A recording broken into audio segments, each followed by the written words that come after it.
Hello, my name is Karen Hughes, and I'm the Domestic Violence Clinical Services Coordinator for the Life Crisis Center.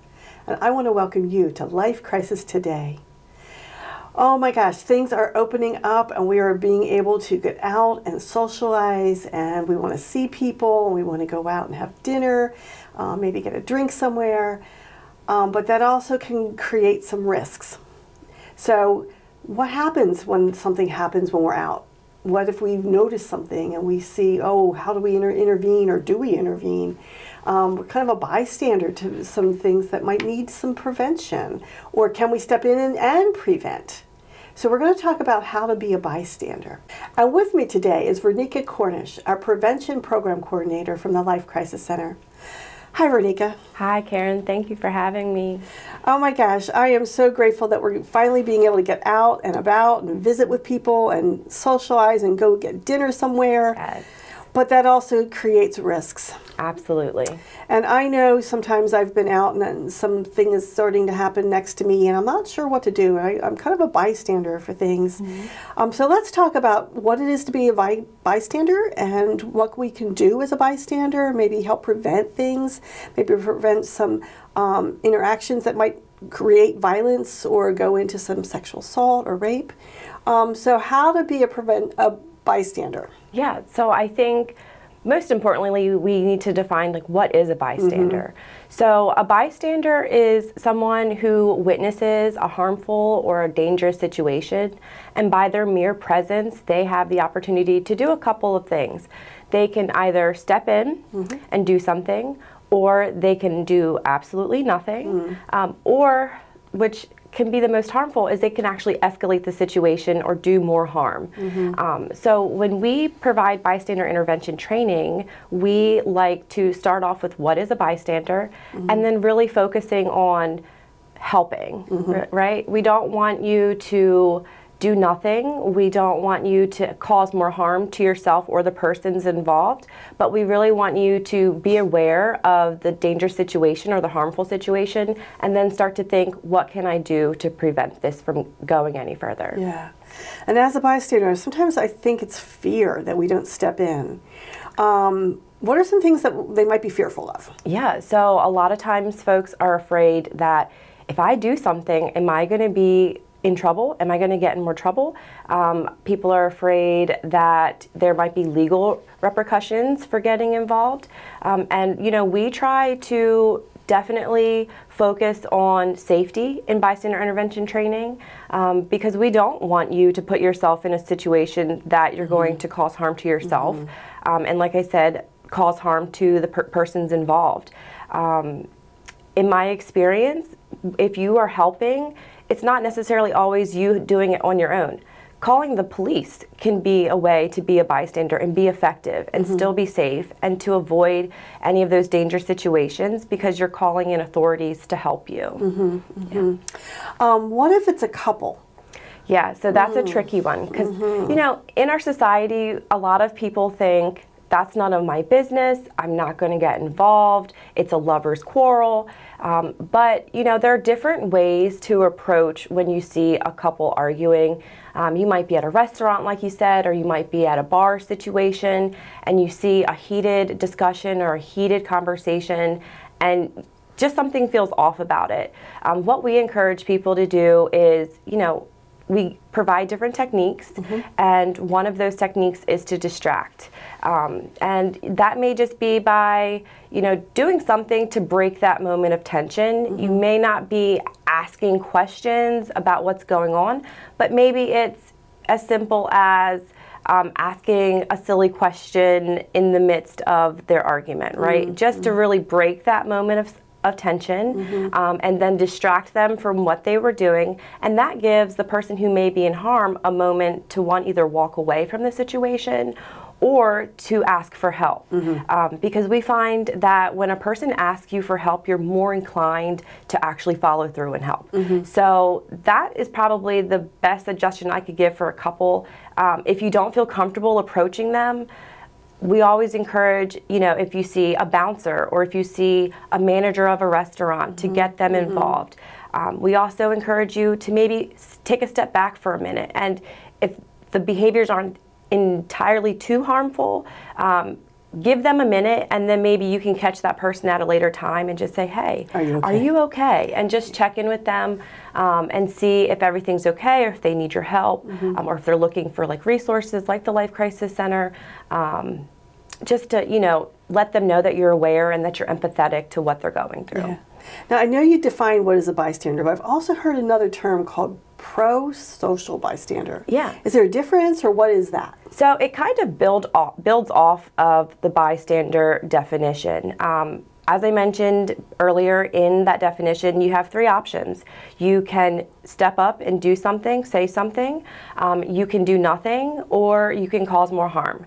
So the prosocial bystander is actually going to focus on being caring, being empathetic, being aware, and actually doing something positive to impact the situation and not cause more harm. Yeah. You also started to talk about techniques. Yes. I'm sure there are more than just distract. You said distract. What are the techniques to be a bystander? Yeah, so the ones that we focus on, we try to keep it really simple. It's the 4 Ds, and that's direct, distract, delay, and delegate. Okay, so direct is something that we suggest if you are familiar with the person, or you feel comfortable and you feel safe enough to directly address the situation. So say you have a coworker at work and they are having inappropriate conversation. You could then step in and say, that's not appropriate to talk about. Let's change the subject and just directly address the situation. Or if you see your friend and you guys are out at the bar having drinks and they are being a little too handsy with someone on the dance floor, you can pull them aside and say, hey, that's not appropriate. He or she looks uncomfortable. Maybe we should move on and go somewhere else. The next one is distract. So distract is really common, especially like on the bar scene when you're out and about. We always encourage people to use this when there have been drugs and alcohol involved, because research shows that people who are under the influence of drugs and alcohol tend to be easily distracted. So that may be, you know, like I said, telling a funny joke, or, you know, just saying, oh, hey, is that a UFO in the sky? Just something really, you know, it could be the most random thing. But in that moment, it's going to change the subject, kind of shift the energy, and allow a moment for the person who may be in harm's way to either walk away or to, you know, ask you for help. Next would be delegate, and delegate's a huge one in bystander intervention training, because we understand that folks are concerned about their safety. They are concerned about if there are going to be repercussions for helping. So delegating is meaning finding someone who is in a higher position of authority than yourself and asking them for help. That could be calling 911. That could be finding the bouncer or security if you're at the nightclub. That could be finding boardwalk policemen or patrolmen. That could be calling your waitress at the restaurant and saying, hey, something's going on over there. I think maybe you should check it out. So really delegating that responsibility. It could also mean that, say if you're not alone and you're with a group of people, you could delegate that responsibility to folks within your group, meaning I'm going to stay and make sure that this person's okay, but I need you to go get security, or I need you to call 911, and really just delegating out that responsibility. And then lastly, we have delay. And delay, a lot of times people are like, oh, well, that's not really helpful. But you'd be surprised that if you just take a moment and watch things unfold, but then check in with the person and say, are you okay? I'm aware that, you know, you looked really uncomfortable. Giving them that moment for maybe the person who is the aggressor in the situation to walk away, and then you check in on the person who's been harmed and saying, hey, I'm here, I understand, you know, that looked really tense. Is there anything that I can do to help? And really just kind of giving it a moment to unfold, but still checking in and making sure that that person is safe or doesn't need assistance. So the 4 Ds, direct, distract, delay, and delegate, are the techniques that we give folks in our training. And I think that it's easy enough to remember when you're in a high stress situation, and it's, you know, it's something that you can use in all aspects of life, right? You could be in the classroom, you could be at work, you could be in a restaurant or bar situation, out in public at the grocery store, and those 4 Ds can really be helpful in any situation. Yeah. You mentioned alcohol and drugs. I bet you that can also be an influence for risk. Yes. As we all know, and most of us know, that alcohol and drugs impair our ability to make sound decisions.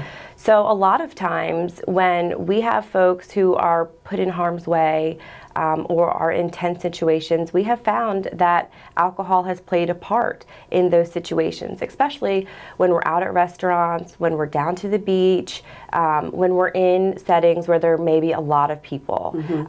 We know that a lot of times alcohol is being served, sometimes alcohol is being overserved, so that can really impact how people react to situations. So, you know, what we try to focus on is being aware that alcohol and drugs can play a role in some of these tense situations, and it can cause for things to escalate a lot more quickly than if someone was sober and in sound mind. So when we're teaching those 4 Ds, that's why we say, you know, distract may be the best bet if someone is under the influence of drugs or alcohol, because again, they're easily distracted in that moment. But I also can think of victim blaming. When somebody's under the influence, oh my gosh, they put themselves there. Anything that is helpful for that? Yeah, so I think we should all be empathetic, right? And we should also focus on the fact that just because you've had too much to drink is not a reason to be sexually assaulted, to be physically assaulted, to be raped. You know, the worst outcome that should happen as a result of drinking too much should be a really bad hangover, right? It shouldn't be that you've been assaulted or been violated in any way. And I think that when people are more empathetic to individuals who have been assaulted and there have been alcohol or drugs to play, that we need to think about the fact that it's not their fault that they were drinking. It's not their fault that maybe they were overserved. But really, we need to look at the behaviors of the person who is doing the assaulting, who is doing the causing of harm, right? And I think that a lot of times when people want to disclose bad things that have happened to them, they are worried that, oh, well, I was drinking, so I can't tell anyone, because they will say that I can't keep my story straight, or I don't remember. And so that keeps a lot of people from disclosing the things that have happened to them.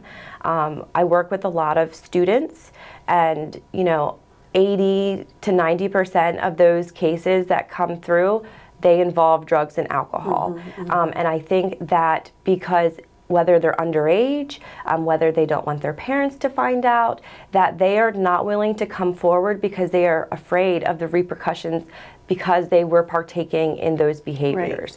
So, you know, the big thing that we try to stress in bystander intervention is we want people to raise their empathy, right? Raise their awareness. And then hopefully, if you're more empathetic of people, more willing to help, and more aware of dangerous and potentially dangerous situations, we can step in and do something and hopefully create a safer space for people to want to come forward and share their stories. And also consent, I can see that being a problem, because when you're impaired, you don't always give consent. Correct. So, like I said before, you know, alcohol and drugs, they impair your decision making, but they also impair your ability to give consent, right? So if a person is impaired, are they actually able to be, you know, to give consent? Not really, right? Because their decision-making process is impaired. We also have a lot of folks that come to us and say, well, we were both drunk. So what does that mean? Well, you know, you're still responsible for your actions when you're drunk. So if you are initiating sexual contact with someone, then you need to be getting consent every step of the way. Because we know that with drugs and alcohol, that they will affect us differently throughout the night. So if a person is seemingly fine at the beginning and you've gained consent, but at some point in the evening they pass out or they show visible signs of becoming more impaired, you would need to check in again and regain that consent every step of the way. Because if they agree to one thing and not the other, that is still sexual assault. And, you know, unfortunately, if a person is blacked out or, you know, they're passed out, they cannot give you consent. So, you know, you have to be really mindful of that when engaging in those activities. Right. And even if somebody has given consent, they can change their mind. They can change their mind at any and not time. want something. And that's why it's really important to check in every step of the way. Like, is it okay if I do this? Okay, is it okay if, you know, if we take it a step further and we do this? Because we've had people who say, well, I consented to go over to his house, but, you know, I thought we were just going to watch Netflix and we were going to chill. But, you know, that led to sexual activity that I wasn't prepared for, that I didn't consent to. And then on the flip side of that, you know, we've talked to folks and, well, she came over, so that's what I thought was going to happen. And, you know, she accepted my invitation. So at what point did it become sexual assault? So checking in is crucial. Even if there aren't drugs and alcohol involved, checking in for consent every step of the way is very critical.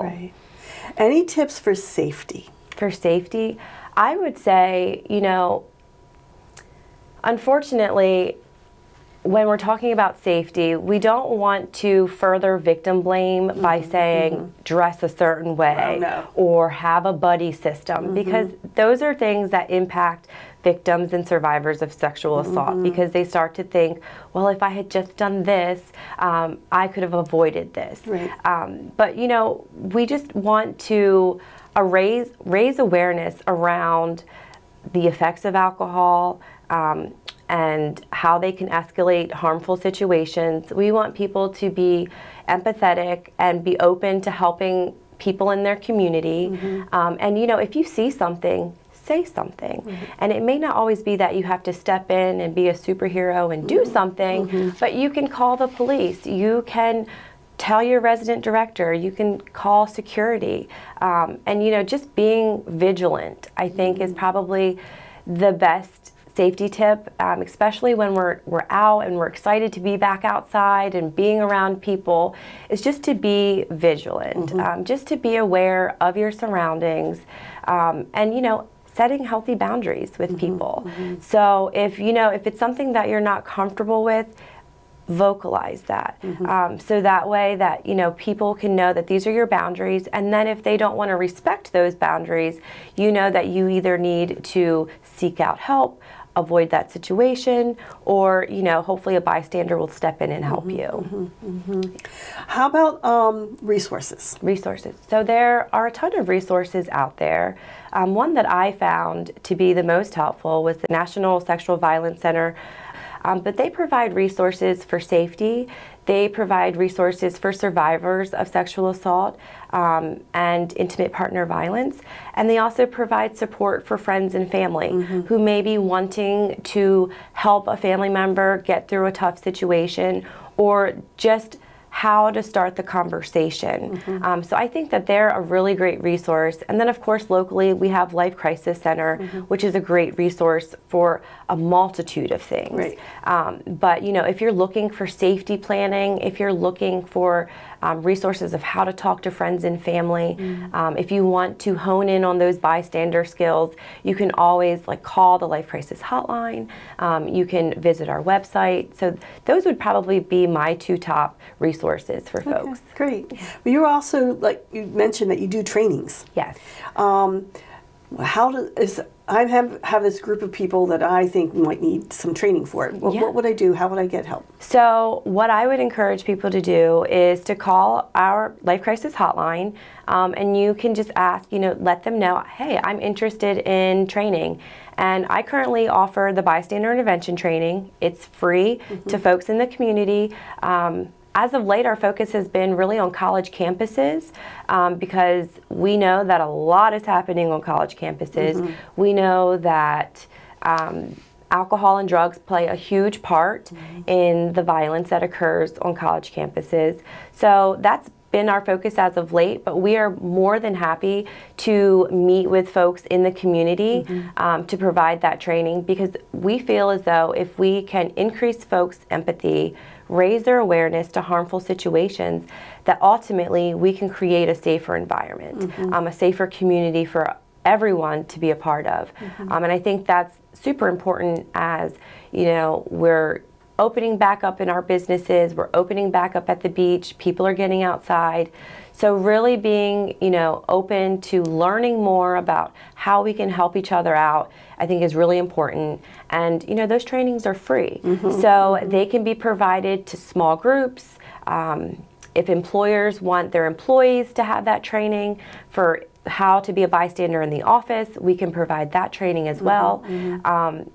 Because of COVID, we actually had to adapt our program, so we now offer that online or virtually and in person. So we're really flexible in how we're able to present that material. And I'm hoping that as we open back up as a community, we'll be, getting more requests for that training. Right. So, yeah. Well, Verneka, oh my gosh, you've given us so much information. I want to thank you. Thank you for being here and giving all this information to me as well as the folks watching us. Awesome. Thank you. Yeah. And I want to thank you for joining us. The Life Crisis Center is there for you. Yes, you can get help to get training if you want it, but also if you're not sure how to be a bystander or if you've been victimized and you want to talk to somebody, we do have a hotline, and the hotline number is 410-749-HELP. Again, the number is 410-749-4357. If you're not a person that wants to talk, but you like to chat, text and chat that way, we do a text to chat, and that number is 898-211. You do have to put in your zip code for that, so that you make sure that you get the right place. We are part of the 211 system if you just want information and referral. Our website is www.lifecrisiscenter.org. So there's lots of ways. Please, if you need some help, reach out. And I want to thank PAC 14 for allowing us the space and the time to do this program. Thank you.